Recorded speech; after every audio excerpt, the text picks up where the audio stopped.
In this module, I'm going to go over my numbers. Like I've said before, it's that math tells it true. So let's jump right in. This won't take very long. I've got really just two screens to look at, and all the information we need can really be gleaned from just one of them.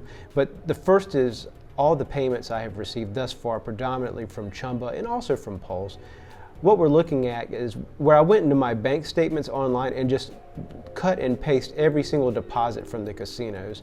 I thought it would be easier on both of us rather than drag out each statement and white out like 98.4% of everything else on all my statements. So here is everything laid out in chronological order. The payments from Chumba show up as this Stitch Ting Custo 0. Don't ask me why, I have no idea, but those are Chumba's payouts. And the Pulsz payouts are, well, they're plain as day. So this payment here on the 24th, well, that's just at the time of making this video. That transaction would be part of the upcoming statement that my bank has yet to issue, is why that one stands out. Not necessarily because it's for over $6,000, that's really cool, but that actually has nothing to do with it. Now let's check out page 2 here. Now this will really paint a clearer picture of just how amazing this opportunity really is. So as you can see, all the dates and deposits line up, and they're the same as the page before, but the information showing the humble beginnings behind each deposit, well, so right here on 7/15, that was my very first deposit. And as you can see, if we value each sweeps mail-in at $1, which is quite conservative, by the way, it's closer to 70 cents than $1, I multiplied $223 in paper, stamps, envelopes, and ink, and made it show up in my bank account as $1,086. Right off the bat, with no prior experience, I multiplied $223 4.87 times. Now here in August, it took me 2 sessions for some reason to get her done. And this December session, well, that was the one that I filmed for you and my computer froze up and ran out of memory. There are some gaps in this data, and some of it's my fault and some of it's not. In my opinion, we still have enough information to clarify what's going on. But nevertheless, the show must go on. And so here in October is when both Chumba and Pulsz, remember our Coke and Pepsi of the casino industry, they both switched to requiring postal codes on all sweeps forms about at the same time. And it wouldn't be a shocker to me that all the VGW games would all do it at the exact same time, but 2 non-affiliated casinos did it at the exact same time. So who knows, maybe they talk, I don't know. But this was also when Chumba stopped sending out detailed emails regarding each drop. And it sort of spoiled me with my record keeping that they were doing that. And so right here around Halloween, I logged in to get my daily dollar, you know, like I always do. Found out I had a bunch of sweeps coins, played them, processed them, and went on about my business.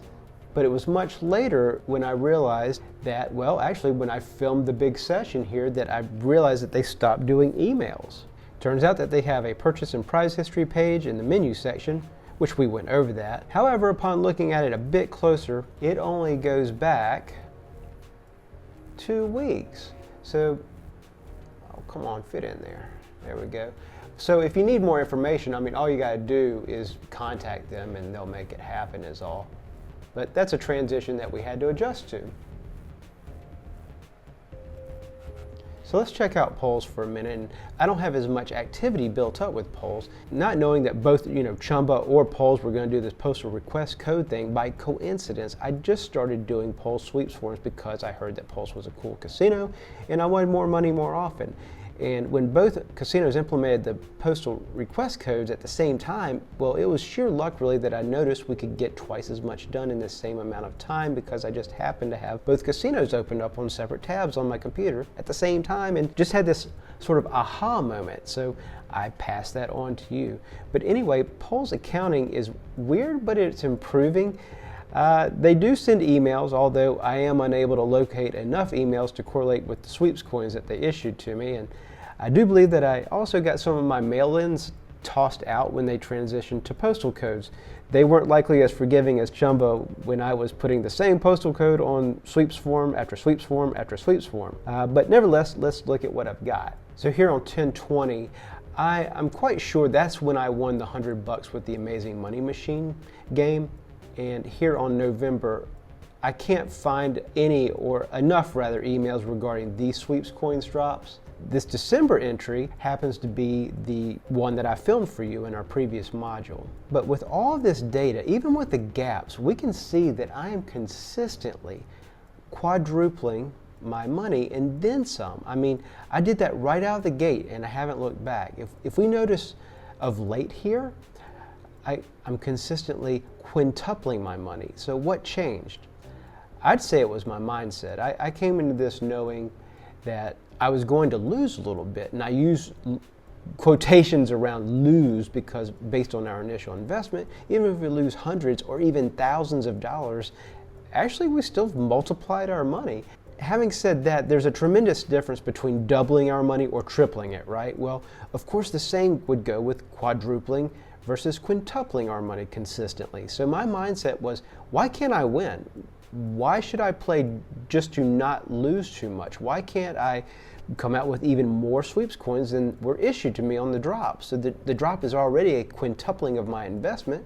I think you have your mind wrapped around this math by now.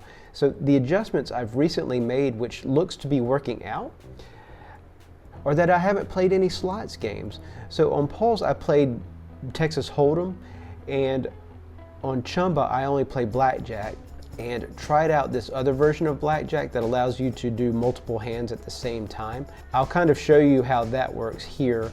And so different amounts can be bet per hand. Right here I bet $10 across the board, and I don't come out too sweet on this round, but overall I go back and forth between this and the other blackjack, and that's been working out so far at the time of making this video. Stuff changes. All right, now I'm not one for long goodbyes. We did that in the previous module, so long. Quit messing around and let's get to work. See ya.